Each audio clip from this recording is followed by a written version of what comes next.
তো গাইস, এই যে আমাদের পৌরসভা সোজাসুজি চলে যাব। আর হচ্ছে তোমার দীপুদার দোকান পড়বে। পৌরসভা সোজাসুজি দীপুদার দোকান।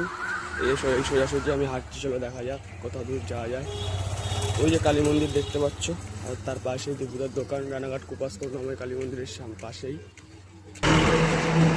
যেই পৌরসভাটা দেখালাম গাইস, ওটা হচ্ছে রানাঘাট কুপাস পৌরসভা। আর আমি যাচ্ছি দীপুদার দোকানে। ওই যে দেখা যাচ্ছে দীপুদার দোকান, ওই যে দীপুদার দোকান চলে এসছি গাইস। ওই যে দীপুদার দোকান, চলো যাওয়া যাক।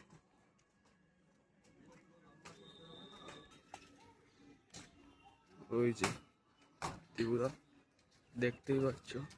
দীপুদা কি করছো? পরোটা প্যাচ করছো, দেখতেই পাচ্ছ গাইস। সকাল সকাল পরোটা প্যাচ করছে। আর আমি সকাল সকালই চলে এসেছি। ওই যে দেখতে পাচ্ছি আলুর দম হচ্ছে, এখানটায় ঘুগনি হচ্ছে। এই যে সব তৈরি হচ্ছে এখন। আর দেরি কিসে, তাহলে চলে আসো দীপুদার কেরালা ফাস্টফুড সেন্টারে, রানাঘাট কুপাস করুণাময় কালী মন্দিরের পাশে। ওই দিকটায় আছে পৌরসভা।